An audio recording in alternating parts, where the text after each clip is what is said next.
Welcome back for episode 2 of American Patriot.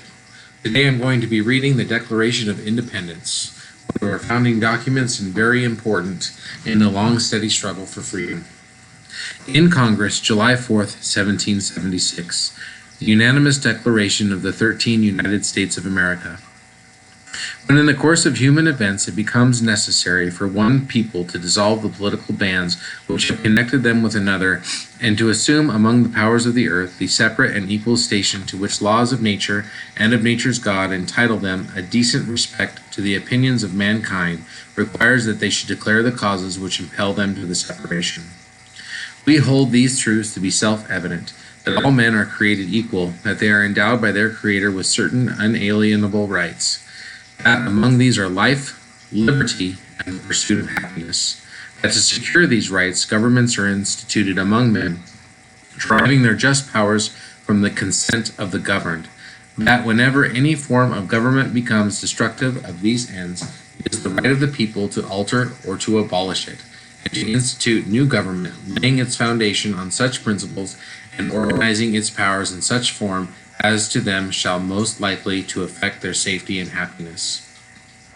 Prudence indeed will dictate that governments long established should not be changed for light and transient causes, and accordingly all experience has shown that mankind are more disposed to suffer while evils are sufferable, and to right themselves by abolishing the forms to which they are accustomed.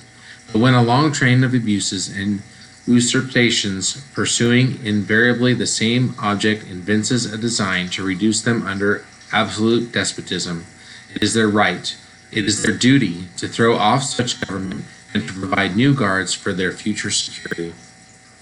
Such has been the patient sufferance of these colonies, and such is now the necessity which constrains them to alter their former systems of government. The history of the present King of Great Britain is a history of repeated injuries and usurpations, all having in direct object the establishment of an absolute tyranny over these states. To prove this, let facts be submitted to a candid world. He has refused his assent to laws, the most wholesome and necessary for the public good. He has forbidden his governors to pass laws of immediate and pressing importance, unless suspended in their operation till his assent should be obtained.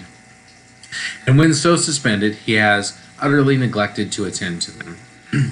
He has refused to pass other laws for the accommodation of large districts of people, unless those people would relinquish the right of representation in the legislature, a right inestimable to them and formidable to tyrants only.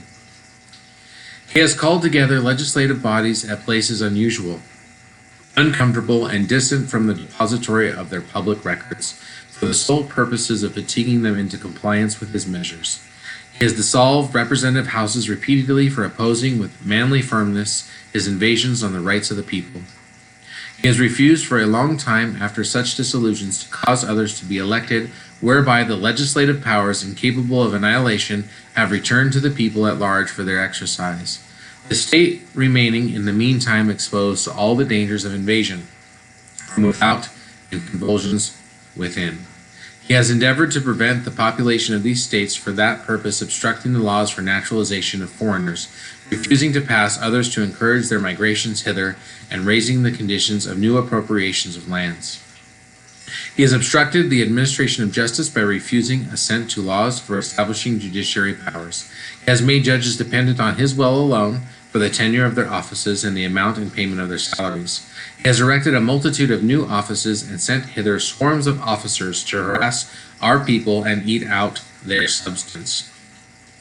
He has kept among us in times of peace standing armies without the consent of our legislatures. He has effected to render the military independent of and superior to the civil power.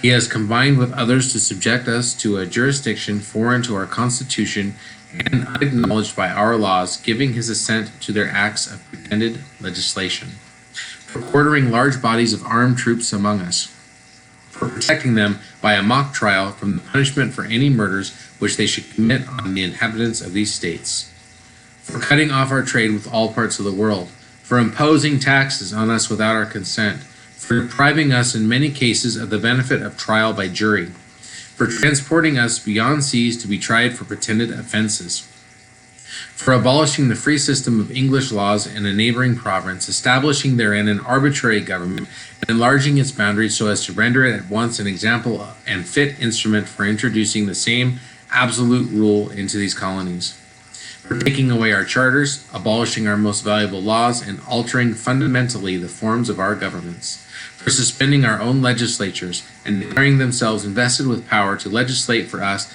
in all cases whatsoever. He has abdicated government here by declaring us out of his protection and waging war against us. He has plundered our seas, ravaged our coasts, burnt our towns, and destroyed the lives of our people.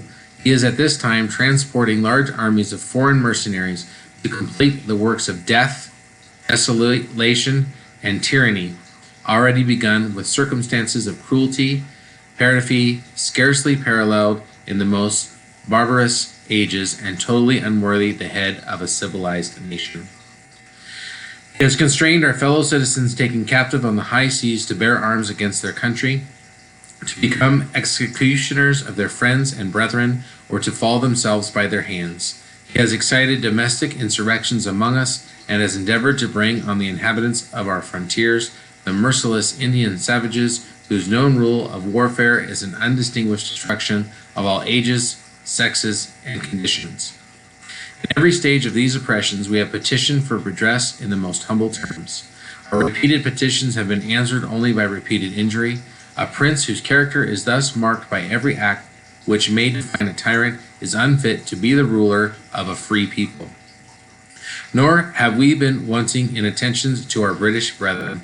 We have warned them from time to time of attempts by their legislature to extend an unwarrantable jurisdiction over us. We have reminded them of the circumstances of our emigration and settlement here.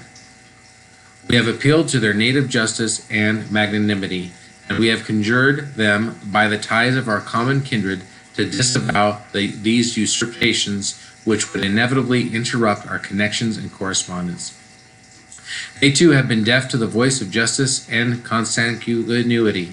We must therefore acquiesce in the necessity which denounces our separation, and hold them, as we hold the rest of mankind, enemies in war, in peace, friends.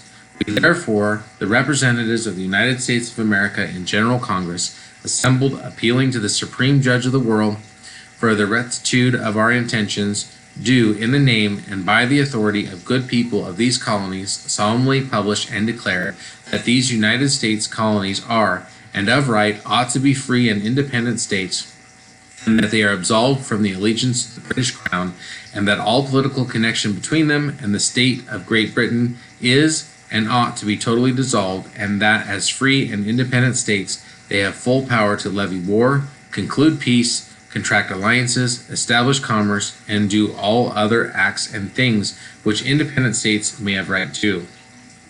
And for the support of this declaration, with a firm reliance on the protection of divine providence, we mutually pledge to each other our lives, our fortunes, and our sacred honor.